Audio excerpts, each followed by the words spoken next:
Do this drill, it is going to be incredibly helpful. I'm going to use my shadow to help you play much better golf. So let me tell you what I've set up here. Obviously, I've got the sun right behind me. And it's really important that you set up to this drill properly.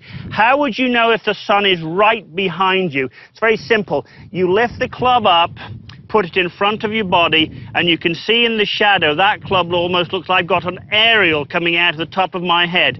If you're not at the proper angle, you will see here that the club doesn't appear to be coming out of the top of your head. So number one, the club's got to be right out of the top of your head, which means the sun is directly behind me. Now you can see I've put down 2 golf balls and a stick. We're going to call this one the lead hip golf ball, the lead hip ball. This one's going to be the trail hip ball. And this one's going to be a stick, a line, something I need to keep my head behind. So let me get in here.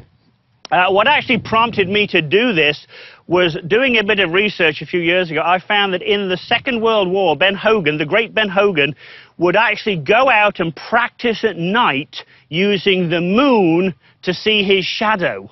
Well, I'm crazy, but I'm not quite that crazy. So I thought, well, the shadow, we could all do that, couldn't we, as long as we've got a bit of sun. So I'm going to set up here, and you can see as I set up, the shadow of my left ear is just behind that stick. And the lead hip golf ball has no sun on it. Sorry, the lead hip golf ball has sun on it, so sorry. And the trail hip golf ball has sun on it. Now, here's what I'd want in the backswing. As I swing back, I want the shadow of my head to stay fairly still, and I want the trail hip golf ball to get covered with my shadow. That means I've really loaded, sat into my trail hip, very good for power. Now, this is an enormous thing, and most people don't get it. Watch the shadow carefully, please. My lead hip will shift and cover that front hip ball by a good amount. But do you see how my head stays behind the line? Do you see that, how my head's staying behind the line? So the look at impact would be head still behind the line, lead hip has covered the lead hip ball, big gap with the trail hip, and as I keep going through, I'm turning, I want the shadow of my left hip to disappear.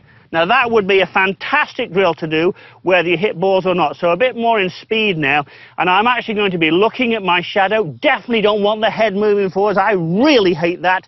Definitely don't want the hip staying in the middle. I really hate that. So here we go, properly.